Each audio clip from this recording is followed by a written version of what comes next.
students, I welcome you all to yet another session with me wherein we will be doing the questions related to your British literature through this particular series known as the 1000+ previous year questions. So I hope that you have gone through the orientation class wherein I have tried to give you a brief idea or about the sorts of questions that we'll be dealing with, the units that we'll be catering to, of course, the entire units of your paper to English literature for UGC NET, and also how will we be proceeding with each and every question, not just analyzing one option but also taking a look at the other options which are available. Straightforward questions कुछ होते हैं उनको भी देखेंगे, कुछ अगर उनमें important information is there we all are suppose to know, we will be discussing that is well, right. So orientation में आप लोग ने देखा होगा that I told you already that the units or the topics have been divided amongst the two faculties. Number one is me, Himani, and the other teacher that you all will be having is Anchal, right? So with Anchal as well, you will be covering certain topics. जैसे अभी ब्रिटलिट है, Brit Lit में I had given you certain subcategories of the topics that you all are suppose to cover with me with regards to the questions that will be solving in the meantime, ठीक है, जिसमें हम question solve करेंगे. So I will just be giving you again a small idea because this is the first class of the questions specifically after the orientation. So let's just first of all take a look at the topics under British literature, क्योंकि पहली class से ही we are going to start with British literature. And if you remember, if you would have gone through the questions in your question paper, you would have analyzed the paper pattern, you guys would have come across this particular thing that yes, of course, from British literature the questions are constantly being asked and most of the times they are majority in number, right? So what to do in that case? How do you tackle the question? If you see one option, how do you understand that this is right, this is wrong, so on and so forth. So proper analysis hoga of all the options and everything. कुछ एक questions में I'll be giving you certain time as well to make sure that आप लोग को अगर if you want to guess the answers to certain questions, but major focus on the analysis होगा, ठीक है.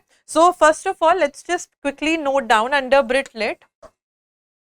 Brit-Lit में जो आपको questions in the series we will be practicing, they will be based from the age of Chaucer, and after the Chaucerian age we have the age of revival, ठीक है, the age of revival. Then we have Elizabethan essayists, ठीक है. तो कुछ questions जो है आपके from Elizabethan essayists जैसे Francis Bacon, Richard Hooker, right? इनमें से भी we can see the questions from there as well. Then we have Civil War and Interregnum, which collectively is known as this Civil War and Interregnum is collectively known as the Age of Milton, right? Wherein we see him penning down poetry majorly known as Paradise Lost, Samson Agonistes. We have Comus, which is a mask that he presents, right? So during these time period, kya changes हुए, why he wrote Paradise Lost, and then there was this one particular work, Samson Agonistes के साथ में Paradise Regained was published and everything, right? So all these small minute details we will be covering through the questions themselves, ठीक है. Then we have the age of Pope, ठीक है, Pope and Johnson. With Pope, it is known as the neoclassical age, restoration के साथ में. Along with Johnson, it is more of a age towards the transition to the romantic age. So अगर आपको history पता होगी, clarity of thought रहेगा, तो pope and Johnson आप समझ पाएंगे. After Pope and Johnson we have the romantic age, ठीक है. And after the romantic age the last one that we have in line with me जो आपको कवर करनी है, that is the modern age, right? Romantic age, majority of the times we see writers such as John Keats, we have William Wordsworth, S.T. Coleridge, P.B. Shelley, Lord Byron. We have essays such as Charles Lamb, William Hazlitt. ऐसे essays देखने के लिए मिलते हैं. और ध्यान देना है कि आफ्टर द रोमांटिक एज थोड़ा सा पढ़ाई पे, after the romantic as writers, essays etc. pay much and more focus to the revision. I'm not saying ignore the previous or the other ages before that, No ignorance will be dealt in here. But yes, of course, more focus to these ages after the romantic age. Then in modern age, we have all the genres. We have poetry, we have drama, we have novels being written in here.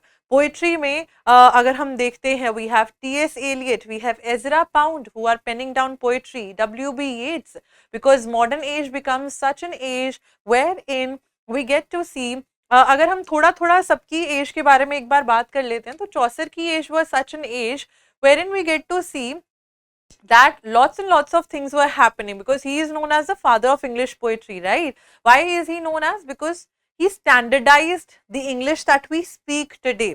ठीक है, a great vowel shift इनके time पे हुआ था. चौसर की as के बाद ही revival के साथ मिडल में थोड़ा सा डार्क एजेस आती हैं. No such important literature was created here. So in the age of revival, majority of the times the writers that we see, they are English Chaucerians, they are Scottish Chaucerians, so on and so forth.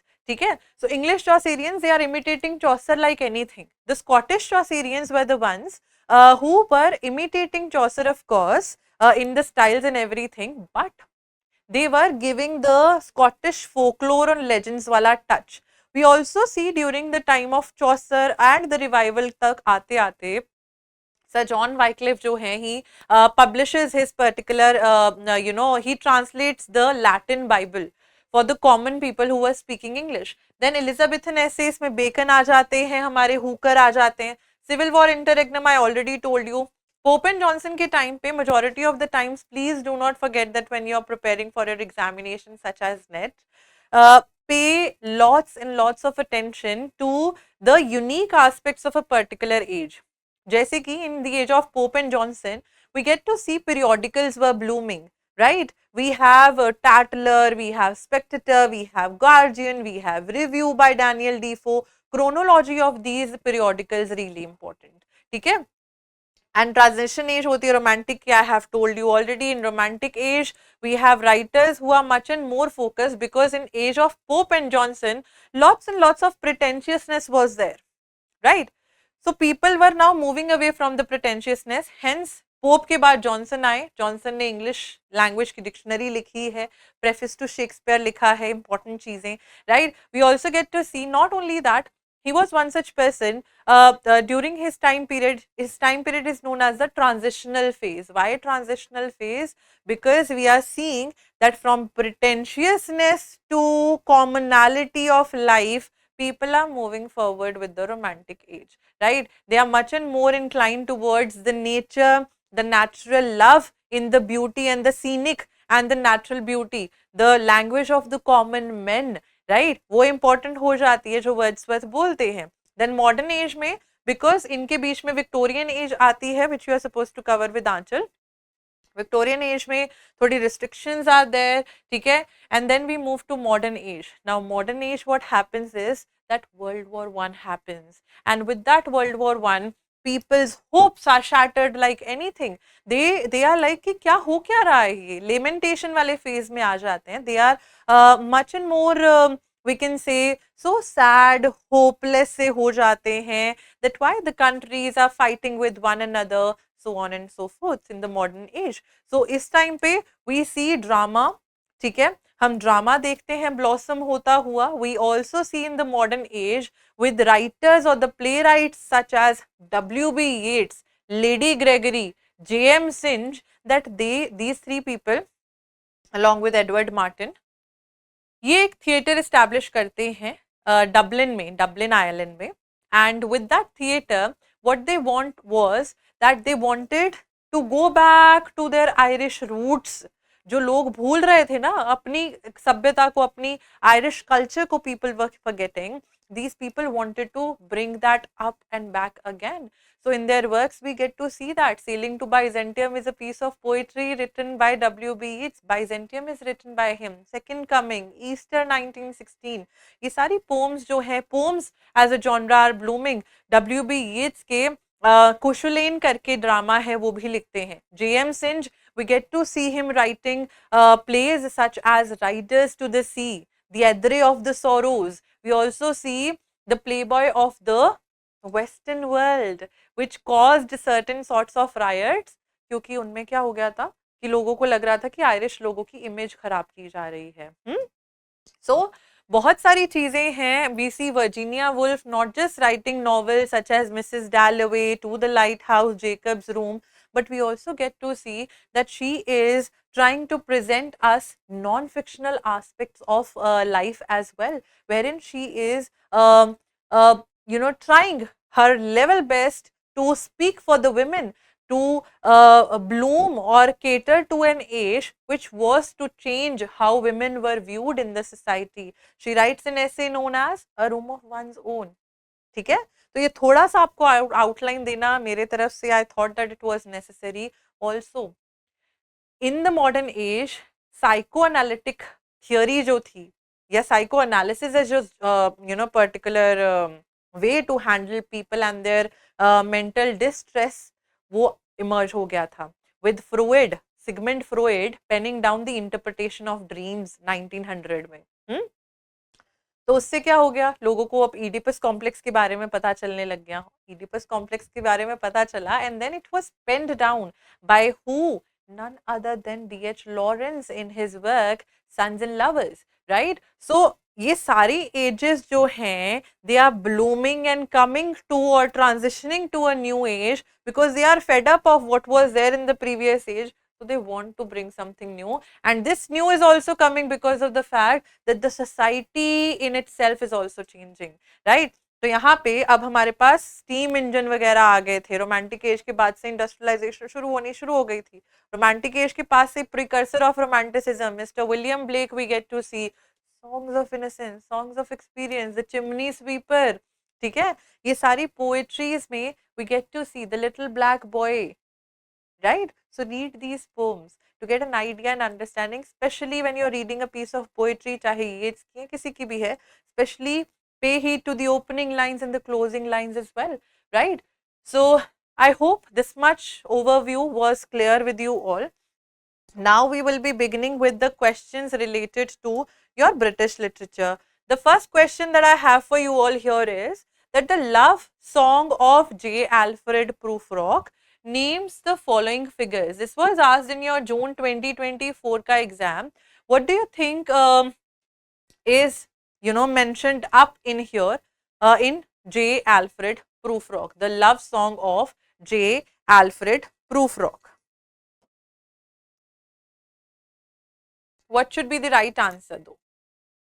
In some questions only I'll be giving you time.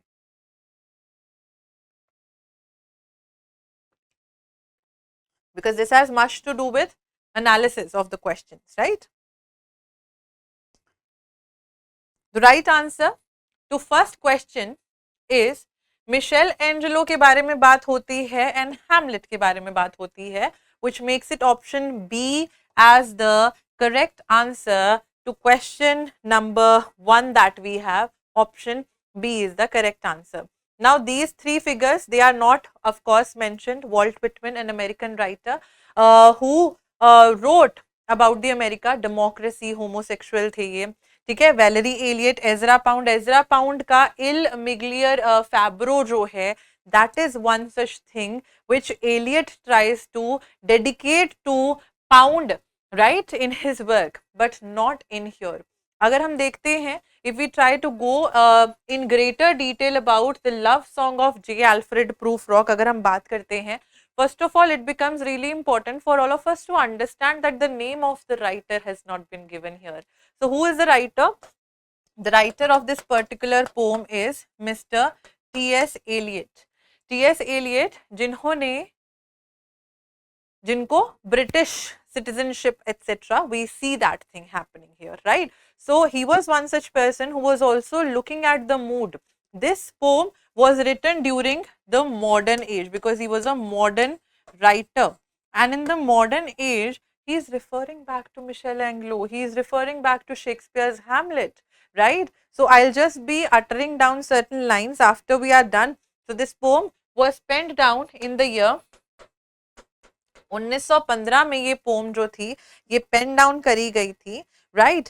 And of course Eliot began writing this poem around 1910 के आसपास उन्होंने लिखना शुरू कर दिया था, but he finished it in 1915. And where was it published? It was published in a magazine known as Poetry, a magazine of verse. In Poetry, subtitle क्या है? A magazine of verse. ठीक है? In this particular magazine, it was published, right? And who instigated him to write this particular poem? So ये बोला गया था, it was inspired or under the influence of Ezra Pound. Ezra Pound and Eliot were really close friends as well, right? So that is what we see here. And what were the other poems that were included in the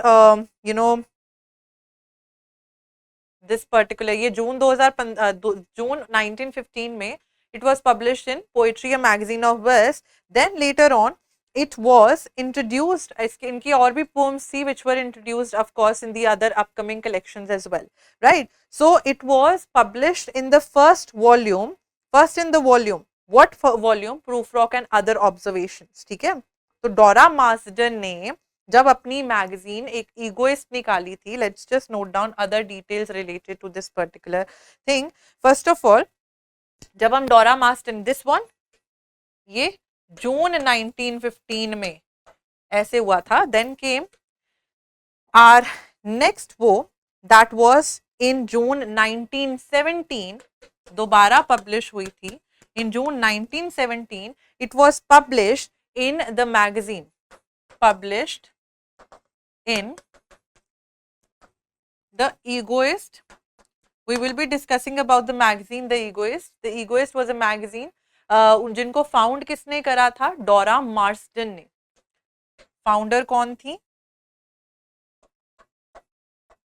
डोरा Marsden, right?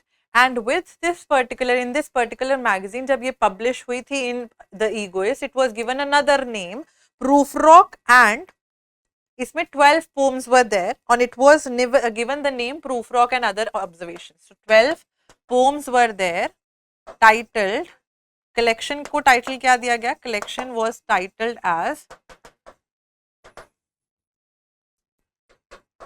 Prufrock and Other Observations. ठीक है? So 1915 में पहली दफा when it was published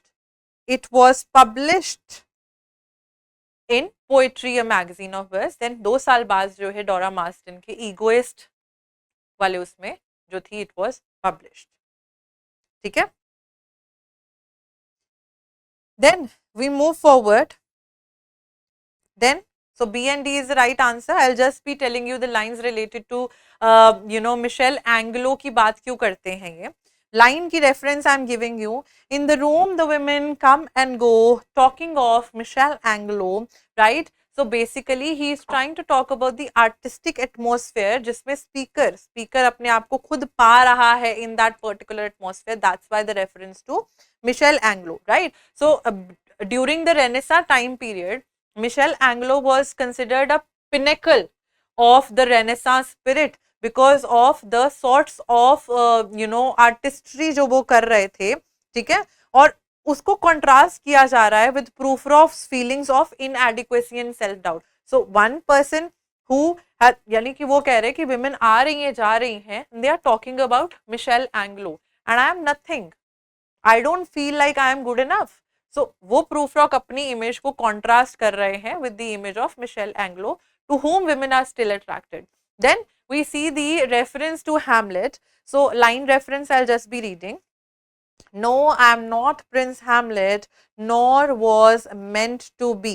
Right? So जो character दिया गया है हैमलेट का, he sees himself, जो प्रूफरॉक है, he sees himself as someone who's a passive observer of life rather than जैसे हैमलेट थोड़े active observer थे, right? And with प्रूफरॉक, चाहे हैमलेट के अंदर indecisiveness थी, but because of he knew what he wanted to do but couldn't do. He did not, and there is some sort of contrast as well as a parallel which can be drawn between the two of them, because Prufrock is feeling like Hamlet. कभी कहते हैं नहीं feel कर रहा हूँ, no I am not, no Prince Hamlet, because of the fact that Hamlet somewhere or the other was decisive that I wanted to kill this person. ठीक है, अब जब ये बात करते हैं, Prufrock के अंदर एक existential uncertainty है कि मैं क्यों हूँ. He has lots and lots of self doubt. Do I eat a peach? Do I not?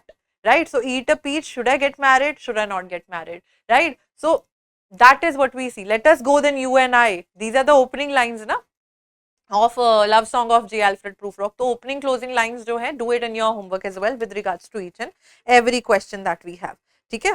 So that is what we have to question number 1. Then we move to the next question. Who among the following was not associated with the movement poetry? कौन इनमें से movement poetry के साथ associated नहीं है? Right?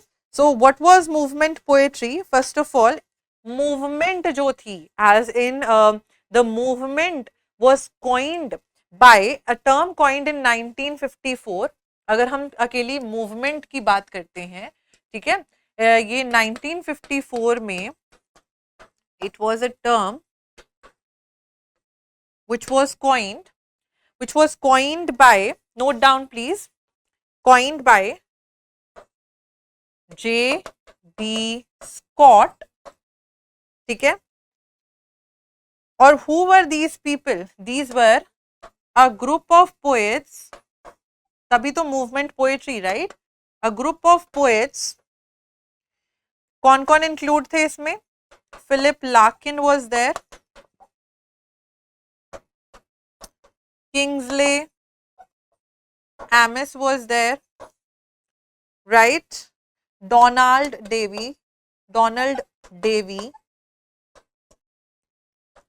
D.J.N. Wright. Please lesser known names भी लिखिए. I'll just be telling you. John Wayne, W-A-I-N. Elizabeth Jennings, because this question has been repeated twice or thrice. Tom Gunn, G-U-N-N, and Robert Conquest.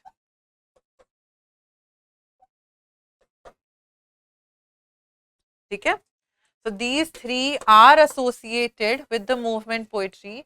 Charles Kingsley is not associated with movement poetry.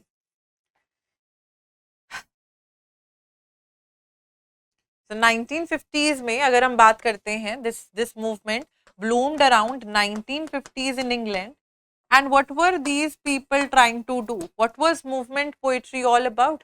Movement poetry was about moving from the conventional setup of writing and depicting things in the most simplest format possible. ठीक है, कि clarity रहनी चाहिए. So पहले note down, if you want to note down the names of the group of poets, because any member we can't miss out. So these people were much and more focused on providing clarity of thought and simplicity of language. That was their main motto. ठीक है, और poems कैसी होनी चाहिए? Poems should be relatable, poems should be simple enough.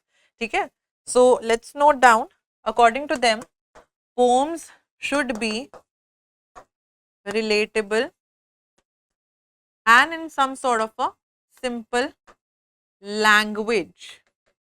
Simple language में होने चाहिए, right? Clarity of thought should be there, that what the writer wants to mean or say.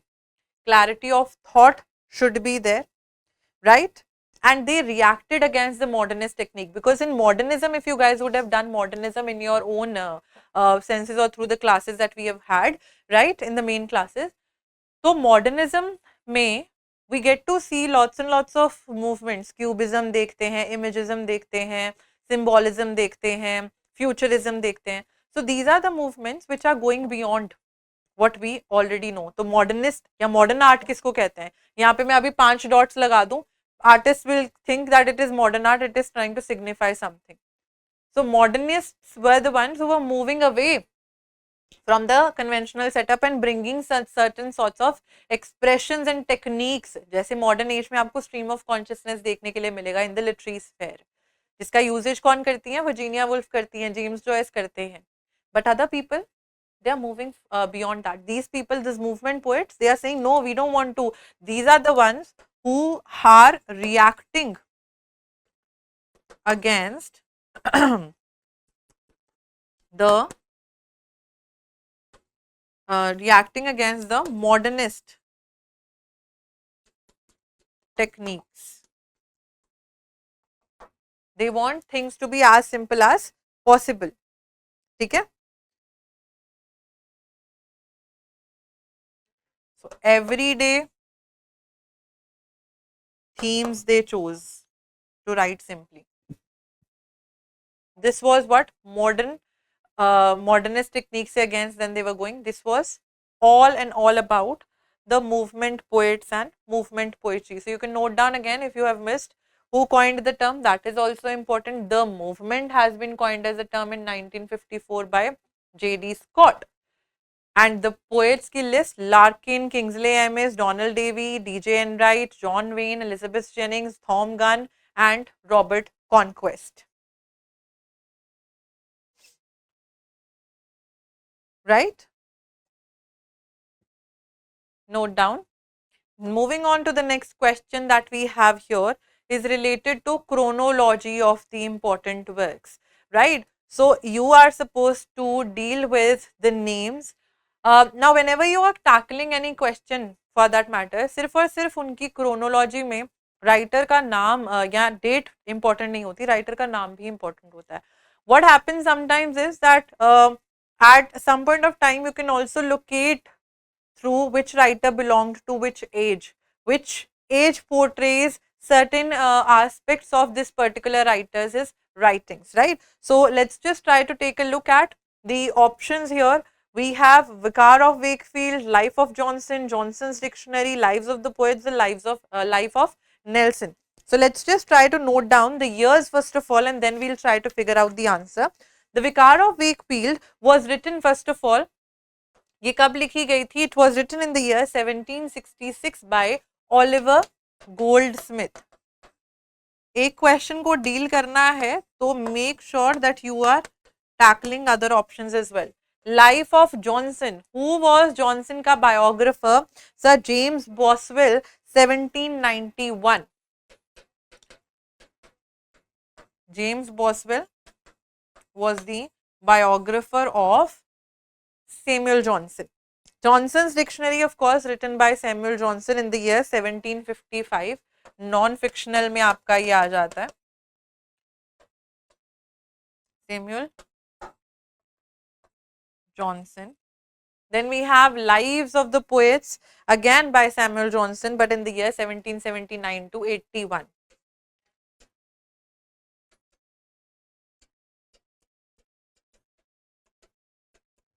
Again by Samuel Johnson.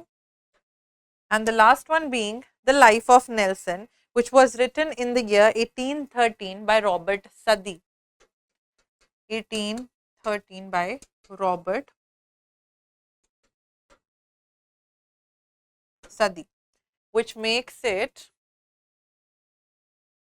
C A D B E. C A D B E, making option B as the right answer.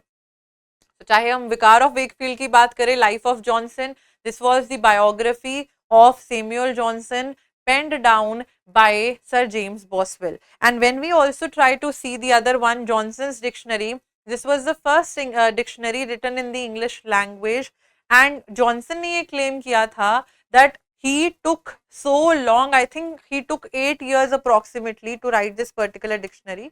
तो उन्होंने बोला था कि मुझे इतने साल इसलिए लग गए थे because I was the only person who was writing this dictionary, which was not true. Of course he was taking help from other people as well, but just to seek credit etcetera उन्होंने ये बोल दिया था कि ये सारा मैंने खुद ही किया है. एंड विद दिस जॉनसन की डिक्शनरी की खास बात ये है that we get to see that with Johnson's dictionary, जैसे मान लेते हैं there's this particular word oats, OATS. Oats जो है, if that has occurred in any of the Shakespearean works, he will give us the reference, he'll give the normal meaning of oats. and other meanings as well. So बहुत time इसलिए भी लगा था because reference to the literary works of the other writers वो भी important हो रहा था. Then we have lives of the poets written by Samuel Johnson, right. इसमें उन्होंने, and I would give you an advice here that when you guys go back after this particular session, you have time, read the important quotes from lives of the poets. चाहे हम बात करते हैं Thomas Gray की elegy written in a country churchyard, चाहे हम Milton की बात करते हैं, ठीक है. तो थोड़ा थोड़ा इन्होंने उनके बारे में बताया हुआ है लाइव्स ऑफ द पोएट्स में. Then Life of Nelson, written by Robert Southey during the time of the Romantic Age, right? So making option B as the right answer here. Moving on to a very straightforward sort of a question though. What is the right answer here? P.B. Shelley's Adonis laments the death of whom? किसकी death को लेमेंट करती हैं ये? It laments the death of option A, John Keats.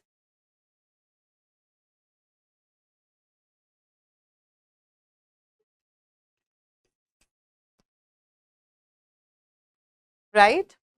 It laments the death of option A, John Keats. Now, John Keats was one such writer during the age of Romanticism who has penned down many odes in the year 1818 के आसपास. Ode to Melancholy, ठीक है, सिर्फ autumn वाली autumn के season में लिखी गई थी, ठीक है. So he has penned down many odes. Ode to Melancholy, Psyche, Ode on a Grecian Urn, ठीक है, जहाँ पे वो लवर्स की इमेजेस जो हैं वो टाइम पे रुकी हुई दिखाते हैं, that their love is going to be blossoming for ages and ages now because they have been marked or engraved on a Grecian urn, right? So John Keats के बारे में, this was an elegy that he wrote. This was published in the year 1821. Published in the year 1821. It has a subtitle. It has a subtitle which goes like Adonis, and the subtitle goes like an elegy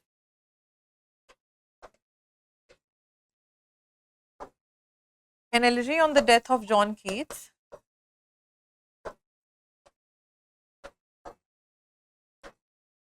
John Keats, comma, author of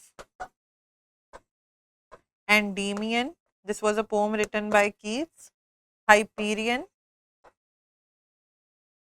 etc. Right? Now, कुछ important facts, because पहले ये लिख लीजिए, then I'll move to the next page to make you guys note down the other important facts, etc. This was a pastoral elegy. This was a pastoral elegy. Now, when we try to talk about a pastoral elegy, it means that it is going to be set in a pastoral setting wherein बहुत सारा हरा भरा है, greenery है आसपास, shepherds etc. हैं, so on and so forth. So we get to see that this particular elegy has been penned down. And elegy वैसे क्या होती है? Elegy होती है as a genre, it's something which is written when we are mourning, जब हम शोक जता रहे होते हैं on the death of someone.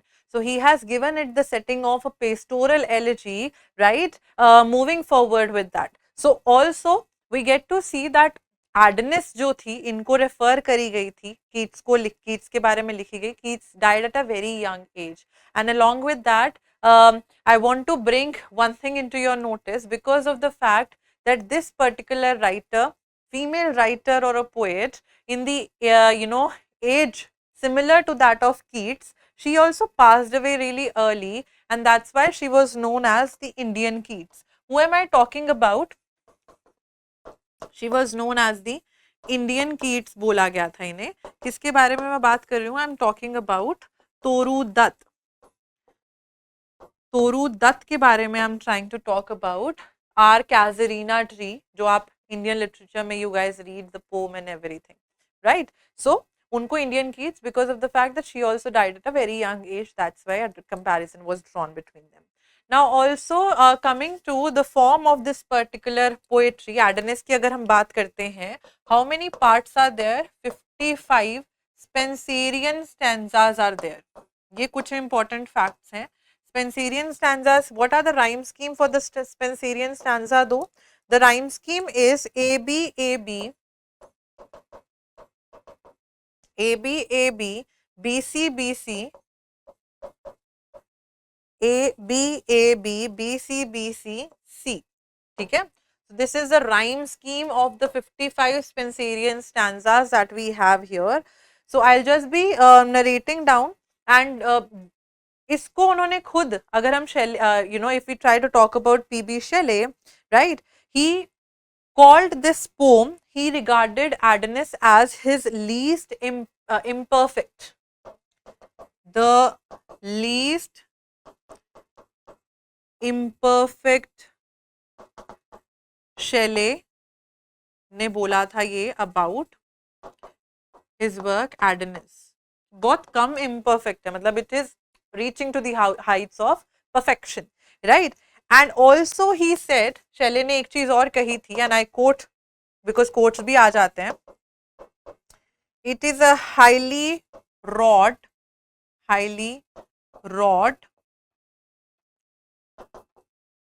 piece of art, comma, perhaps better in point of composition, perhaps better in point of composition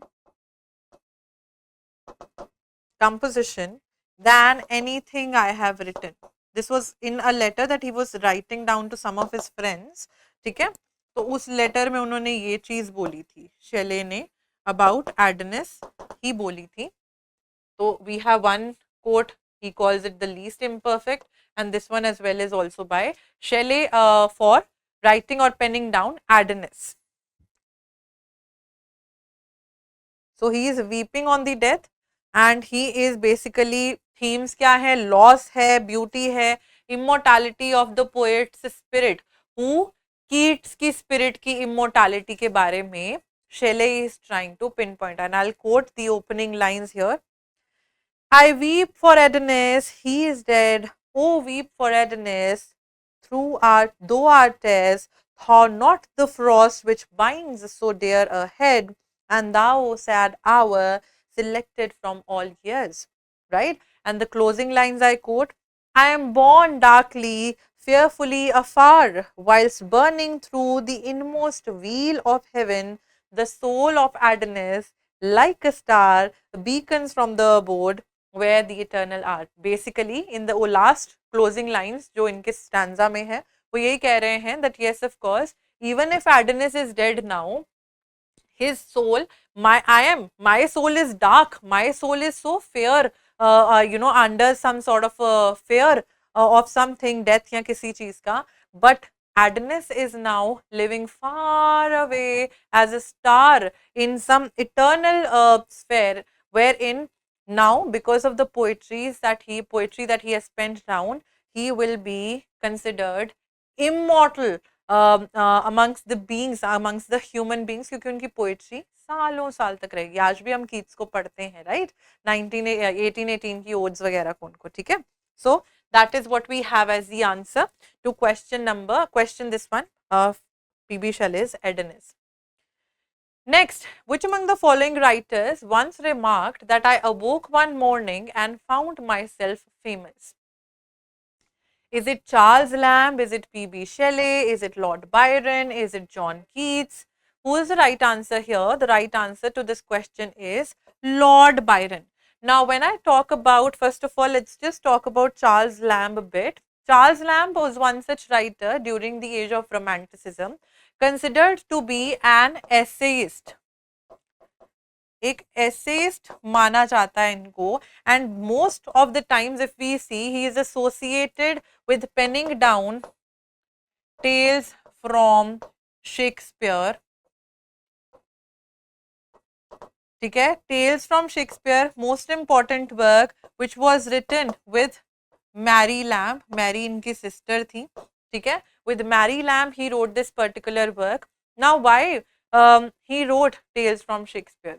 This was an adaptation of Shakespearean works for children without any sort of obscenity or sexual remarks or sexual innuendo as portrayed by Shakespeare in some of his works. क्योंकि Shakespeare अपने time पे अपने works में ही use to put certain thought process में या उनकी writing में हम लोग को देखने के लिए मेजरली मिल जाता है that there are certain talks about double meaning jokes crack कर दिए, राइट? डबल मीनिंग चीजों को क्या कहते हैं?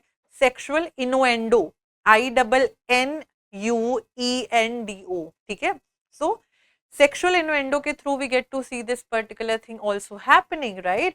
So to make Shakespeare, because he was a universal figure, उससे बच्चों को भी सीखना चाहिए, ठीक है? So to make that available for children in a clean, nice language without any sort of sexual चीजें उसमें हुए, तो he wrote this particular, he made a clean version of Shakespearean tales, ठीक है? देन हमारे पीबी शेले आ जाते हैं. PB Shelley important poet during the age of romanticism, penned down many sorts of poetry. Adonais अभी हमने उसका एक एग्जांपल देखा, रिटन बाय वो, written for Keats. Then we have John Keats, who was जिनको ले हंट नाम के राइटर जो थे, who was a periodical manage करने वाले एडिटर भी. ले हंट, LEIGH हंट. ले Hunt used to call him Junkets, JUNKEETS.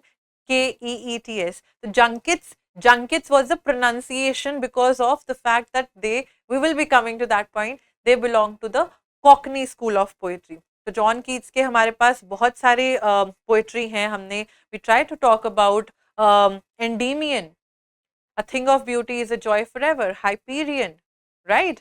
So why these are important? Odes जो है, opening closing lines are really very important, so on and so forth. Now coming to why Byron is the correct answer. These particular lines were uttered with regards to which work of his. अगर हम बात करते हैं which work of his has these lines, ये किस work के लिए बोली थी? These lines were uttered by Byron because or for this particular work which was known as, ये किसके लिए बोली थी? I awoke one morning and found myself famous. ये बोली गई थी. These were uttered for the success of Childe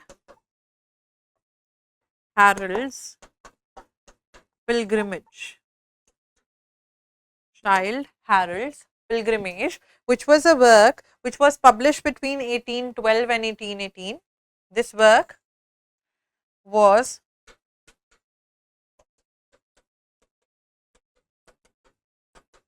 (1812 to 1818) and it was a long poem in 4 parts या 4 cantos लिख सकते हो. 4 cantos में it's divided because you guys need to know the structure of the poem itself. Structure पता होना चाहिए सबको.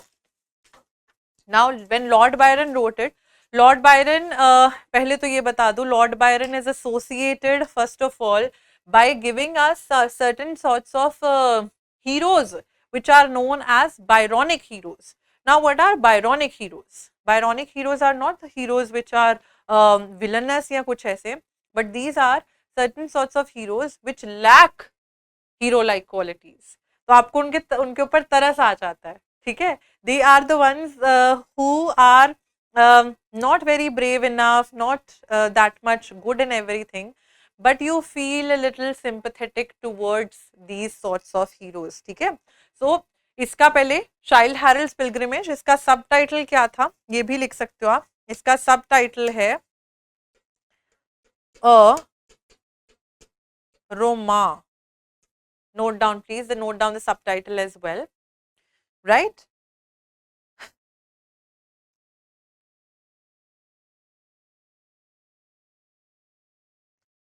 So there is this young man who is disillusioned with the life of pleasure and everything. So he wants to go, and seek some sort of pilgrimage in the foreign lands.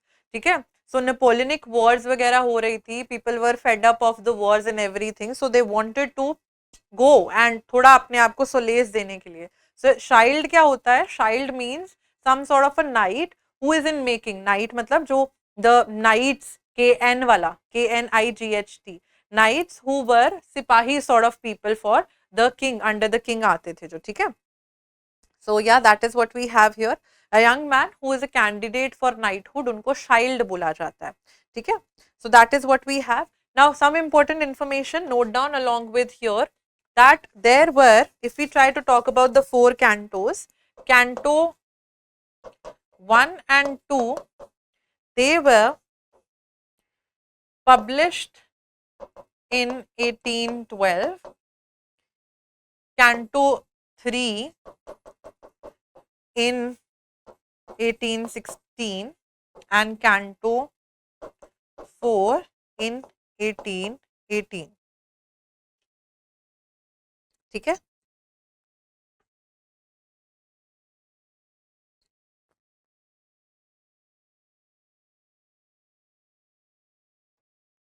That's it. Note down.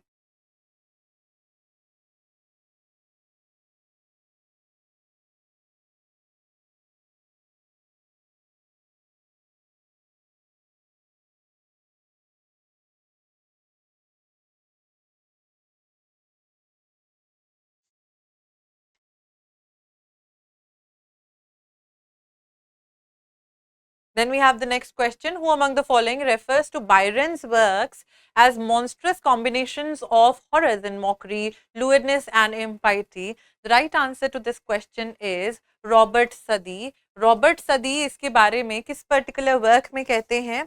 He says about Byron.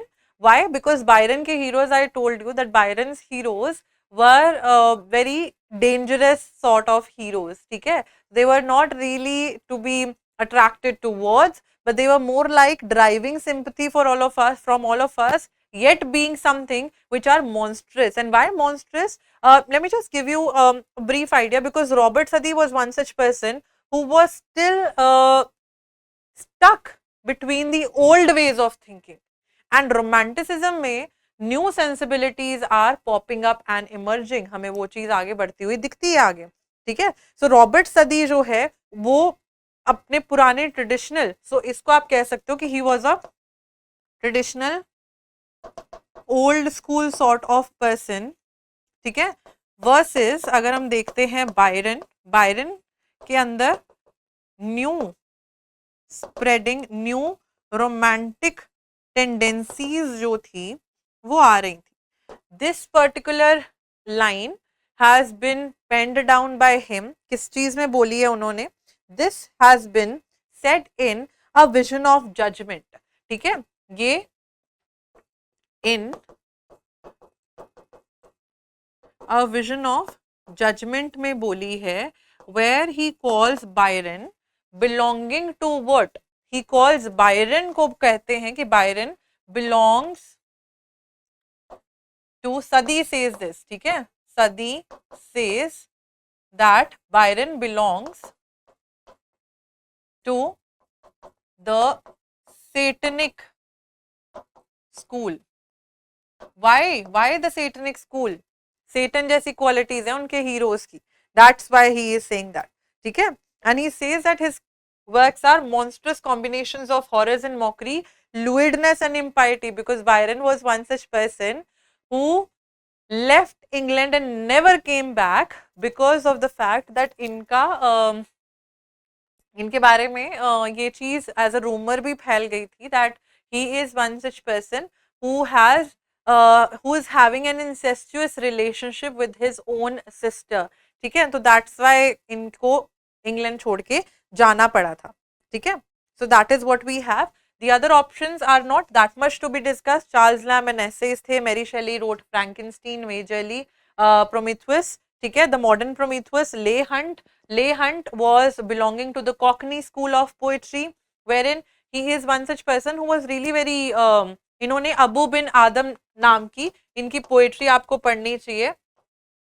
Abu बिन आदम नाम की इनकी poetry पढ़नी चाहिए. Also examiner के साथ he was more associated. Examiner नाम का एक ना मैगजीन चली थी, was associated with that, right.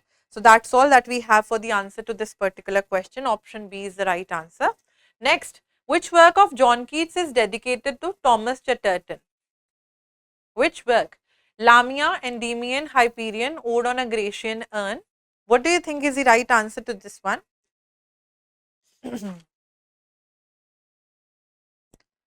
The right answer to this question is option B here, that is Endymion. Endymion is a poem that was written by John Keats. Now Thomas Chatterton was one such person. ये इन्होंने he committed suicide at around 17-18 years old. ठीक है, and इन्होंने ये भी claim करा था कि मुझे किसी पुराने राइटर की लिखी हुई पोम्स एटसेट्रा मिली हैं, सो ऑन एंड सो फोर्थ. तो थॉमस चटर्टन के बारे में जो पोम डेडिकेट करके लिखी गई थी Endymion. This was a poem which was publish in the year 1818. 1818 में पब्लिश हुई थी. And it has a very famous line, a thing of beauty is a joy forever. ये ओपनिंग लाइंस में आती है. A thing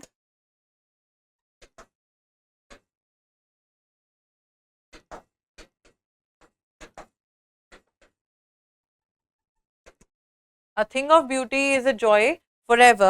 This is what we see here in this particular collection, in this particular, sorry, poem that he has penned down, right? And it's an exploration of beauty and love. Love क्या होता है? Because Endymion में we see that there is a Greek myth of Endymion. Endymion is a mortal being, ठीक है, एक इंसान है who falls in love, who sleeps one day and when he wakes up he is like बहुत restless सा हुआ होता है. तो उनकी सिस्टर उनसे पूछती हैं कि क्या हुआ है तुम्हें. तो he does not tell, he says that I have fallen in love with the moon goddess Cynthia, Selene. ठीक है, सिंथिया के साथ कहते हैं मेरे को प्यार हो गया है and I want to like be with her, I want to make her my beloved. But because of the fact that Cynthia is goddess, so यहाँ पे आपको जो थोड़ा सा एलिमेंट देखने के लिए मिलेगा. सो मॉर्टल कौन है? हमारे एंडीमियन है. Who loves immortal. कौन है immortal? Immortal goddess, moon goddess Cynthia, जिनको सिलीन भी बोला जाता है. ठीक है, so he falls in love with that woman, in love with that goddess and he wants to approach her. ढूंढते हैं, मिलती हैं, ये होता है, वो होता है, everything happens. So later on we find that she knows, the moon goddess knows कि हमारा कुछ नहीं हो सकता because he is a mortal human being, but he is so much in love and because of, बीच में एक part ऐसा भी आता है where सिंथिया जानबूझ के एक इंडियन मेडन को सेंड करती हैं टू मेक श्योर ताकि एंडीमियन का जो है थोड़ा सा ध्यान भटक जाए. बट एंड वो होता भी है, but eventually he gains his senses back and says no, I want to be with her only. So eventually they both they both are together by the end of this particular poem. That is what we see. So Keats though he admired Chatterton, who died really very young at the age of 17-18, as I told you. So I'll just be reading the opening lines for you all. A thing of beauty is a joy forever. Its loveliness increases. It will never pass into nothingness, but still we will keep a bower quiet for us and asleep. Right? The other poems, लामिया की अगर हम बात करते हैं, लामिया में हमको एक we get to see a particular nymph. It's a story about a serpent like creature who क्या कहते हैं उसको, मोहित कर लेती है एक लड़के को.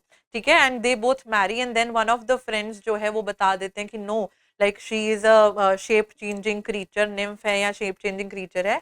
हाइपीरियन थोड़ा फ्रैगमेंटेड वर्क है, unfinished. Ode on a Grecian urn, wherein Keats talks about a Grecian urn which has certain sorts of figures drawn on it. So he is trying to give us the theme of how time can hold, how art can hold love as well in one place. I just gave you the example of two lovers who are there. So they are stopped in time. Nothing will change their love in the coming times till the time the Grecian urn also survives. So these are the other options that I have also explained to you all. Option B should be the right answer to this question.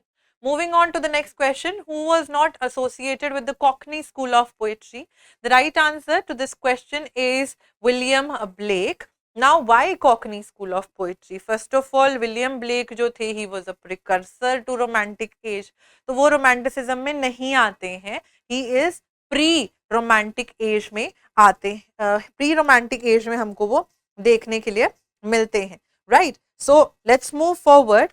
What was the Cockney school of poetry all about? Now, Cockney language is basically कि आप simple day to day normal ठेठ भाषा में बात कर रहे हो, right? So there was some sort of an accent that was spoken by these people who were given the charges of being from the Cockney school of poetry. Who were? William Blake was not one amongst them, right? So the अगर हम बात करते हैं, we will also be noting down certain important main target as well. So मे ये क्या क्यों बोला जाता था इनको? Because they used unsophisticated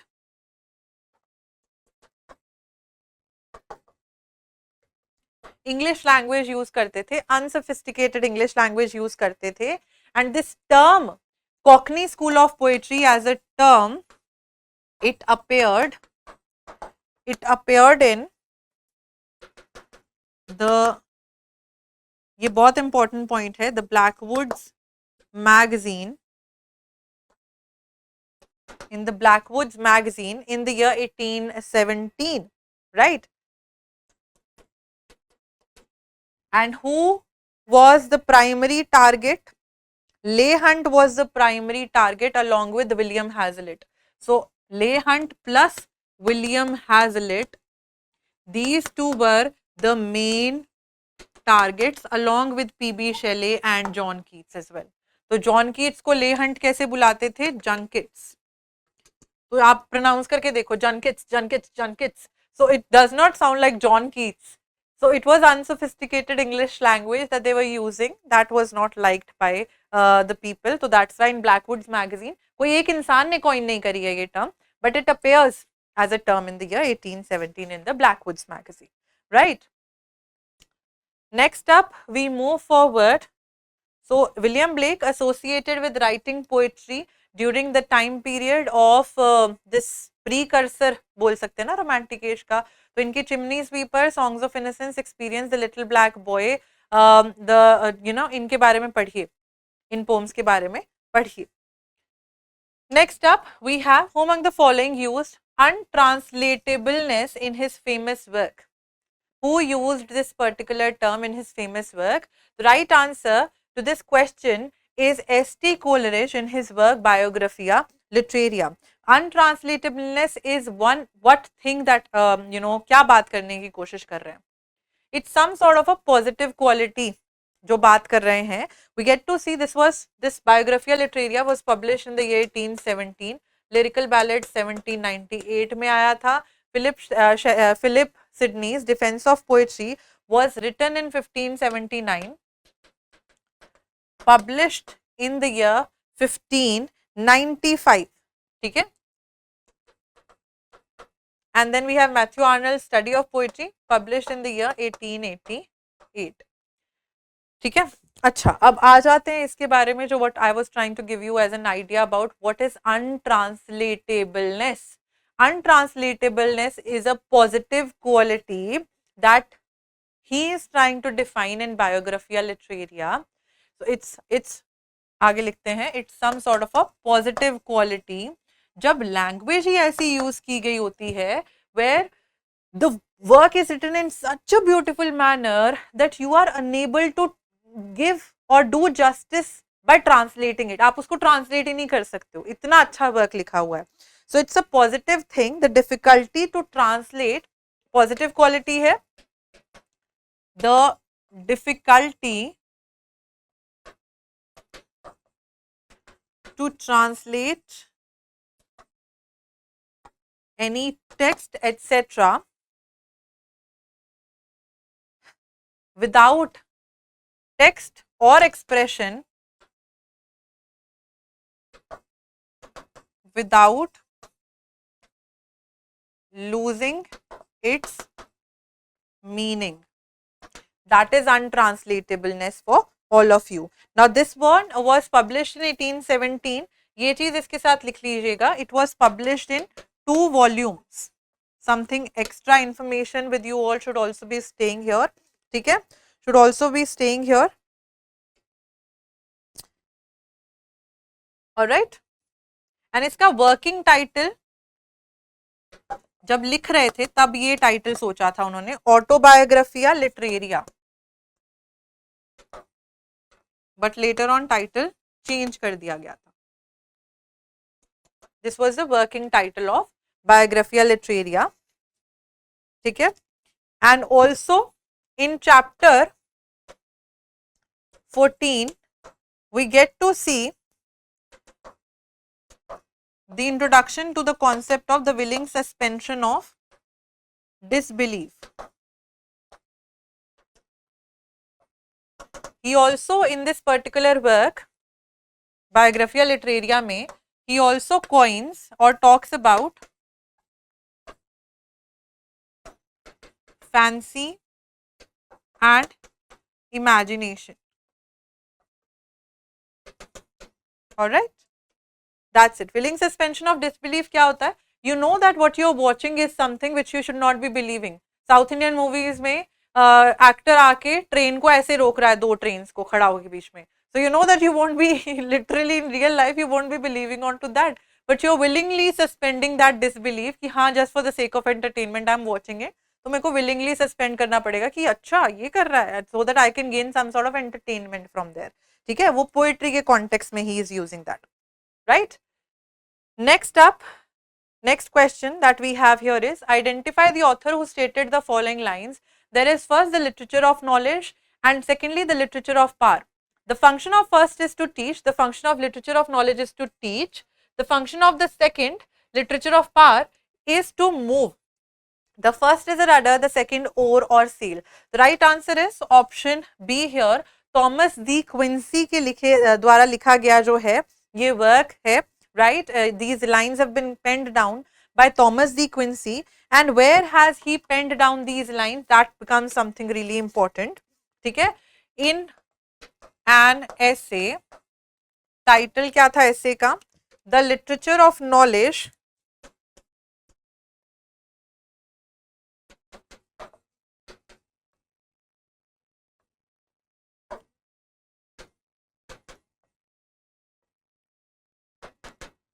and the literature of power, which was first published, this essay was first published in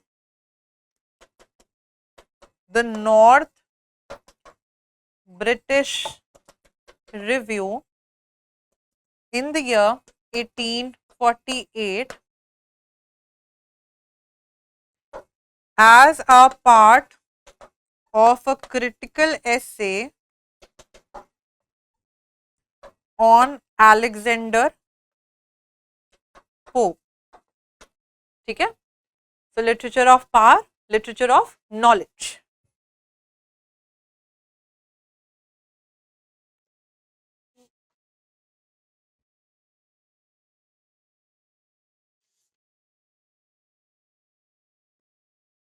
Next question we have here is which among the following is not a work of Samuel Johnson?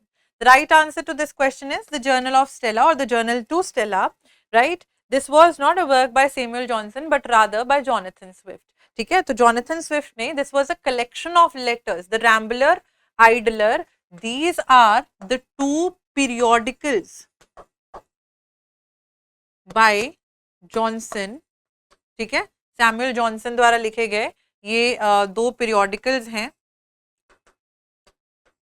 And the Pernicious Effects of Reverie, this was also written by Samuel Johnson. Now the one which has not been penned down by him is a Journal to Stella, right? This was a collection of letters written from 1710 to 13. A collection of letters, and to whom he was writing, Jonathan Swift किसको लिख रहे थे ये, and it was published posthumously in 1766. Published posthumously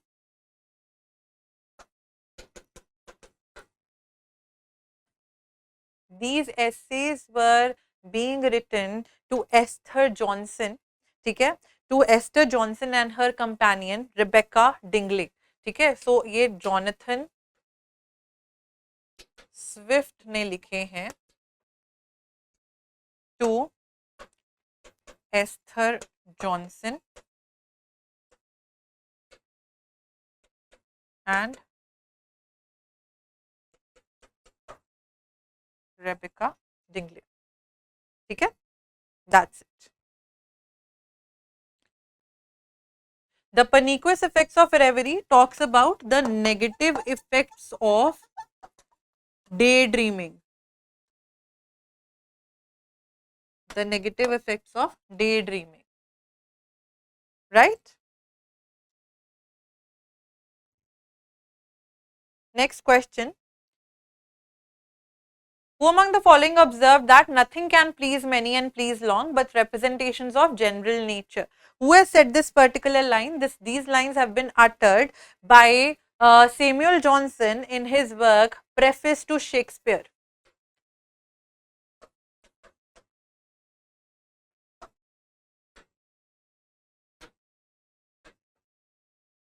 Preface to Shakespeare में ये बात कही गई है, which was a work written by him, right? Which was a work written by him in the year around 1755. ठीक है, 1755 में what he means by that basically means that relatable content जो होता है, it is more enjoyable. Nothing can please many and please long but representations of general nature. अपने बारे में चलते चलते किसी को ऑब्जर्व कर लिया. Comedy writers what do they do? Comedic incidents they see, they observe, they represent it. All of us we see, we watch memes, right? So we relate to those memes, we relate to भैया बहन वाले जो रक्षाबंधन पे jokes भी आते हैं, ठीक है. So that is what we are seeing here, that it can, या लिटरेचर कोई ऐसा लिखा जाए जो प्लीज भी करे, लोगों को प्लेजर भी दे और उनके साथ रेजोनेट भी करे, ठीक है. Some sort of writing which can please and resonate with people. So preface to Shakespeare में ये बात बोली है. S.T. Coleridge, William Wordsworth, Philip Sidney, they have not uttered any such line, right? So option B should be the right answer to this question. Next up, we have what is the correct chronological of the works written by Sir John Milton. John Milton की अगर बात करते हैं, let's just first of all write down the important the years of these works and then chronology देखते हैं. So first of all, Paradise Lost अगर देखें तो ये 1667 में for the very first time when it was written, it was published in 10 books की उसमें, ठीक है. And then in 1674, ये facts important है, it was published in 12 books का format, ठीक है. Paradise Regained 1671 along with the poem Samson Agonistes, जिसकी सारी शक्तियां उसके बालों में होती हैं, ठीक है. Along with Samson Agonistes. Then we have Lycidas. Lycidas is an elegy. It is an elegy written by him in the year 1637. Then we have Comus. Comus is a masque that was performed, ठीक है.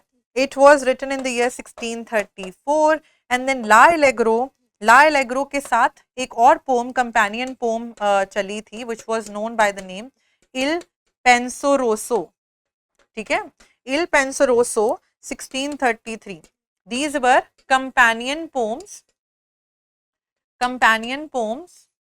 सीधा सीधा question आया हुआ है ऐसे in octosyllabic couplets. La Allegro is about the happy man and Il Penseroso में ill word use हुआ है, इस वजह से you can remember it. Il Penseroso is about a sad melancholic man. So based on that, what do we have as the right answer? First of all, we have La Allegro, that is E, right? Then we have D, that is Comus, E, D, C, A and B. We will Paradise Lost का हम पहली publication देखेंगे, ठीक है. तो option A should be the right answer. 1674 में जब Milton ने इसको 12 बुक्स का फॉर्मेट दे दिया था, it was because of the fact that he was inspired by Virgil's Aeneid which was also in 12 books.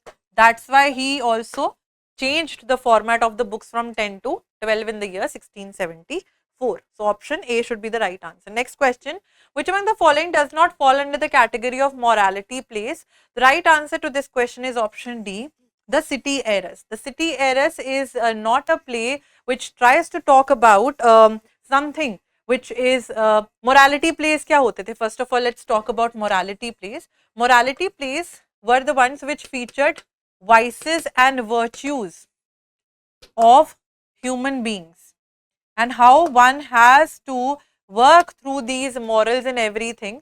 तो अगर हम Castle of Perseverance की बात करते हैं, Mind, Will and Understanding and Mankind, these are the ones which are morality plays. Mind, Will and Understanding का alternative title क्या है?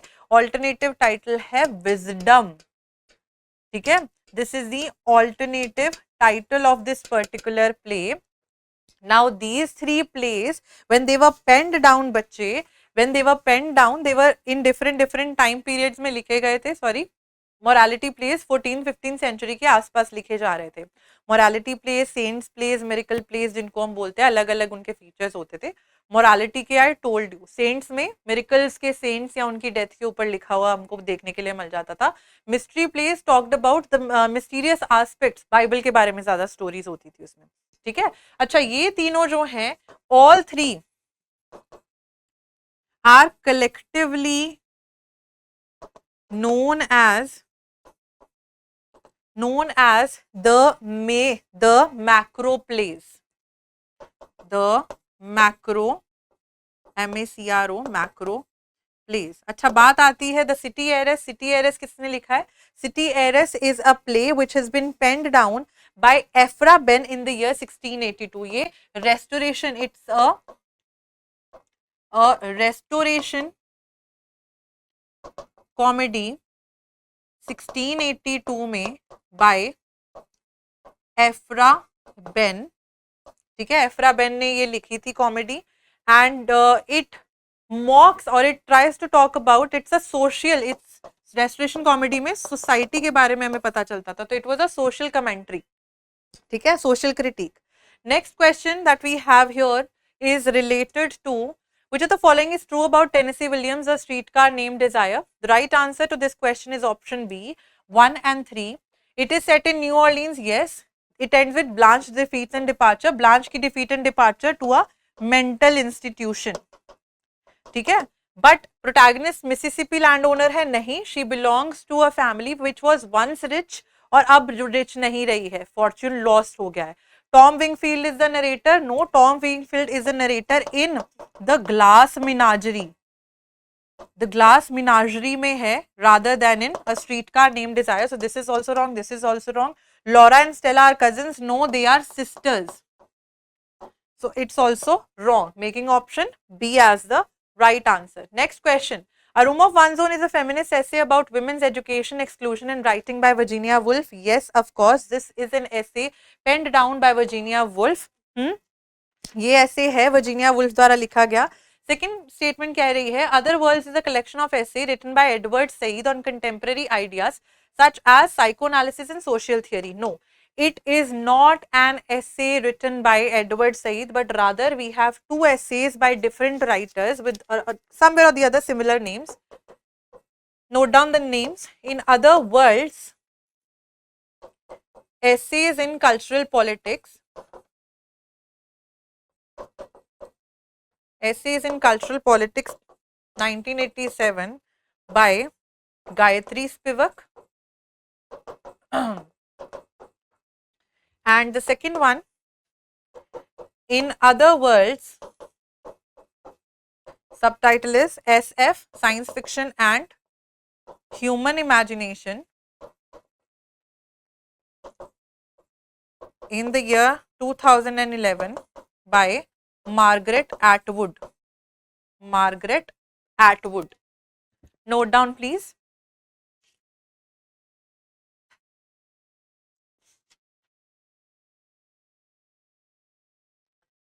Right? The next question that we have is, which of the following is not a literary journal or magazine? The right answer is 101 Dalmatians.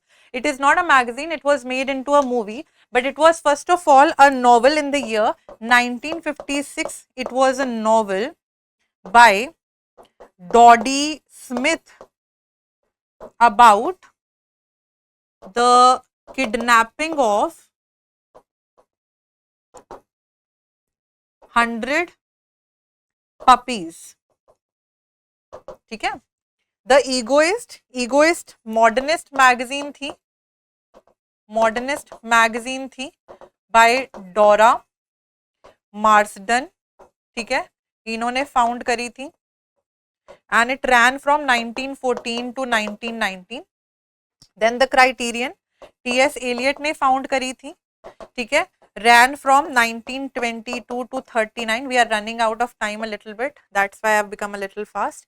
1908 to 37. This was started by Ford Madox Ufer. ठीक है, so these are the three literary magazines. The fourth one is a novel, right? The fourth one is a novel written by Dodie Smith, and we come to the end of this particular session wherein we solved the questions in a very detailed manner with the analysis of each and every question. I'll see you guys again in the next lecture where we'll be moving forward with the questions again, right? So make sure that you're preparing nicely ताकि आपके questions और अच्छे से prepare और analyze हो सकें, right? I'll see you guys. Thank you so much and have a good day. Bye bye.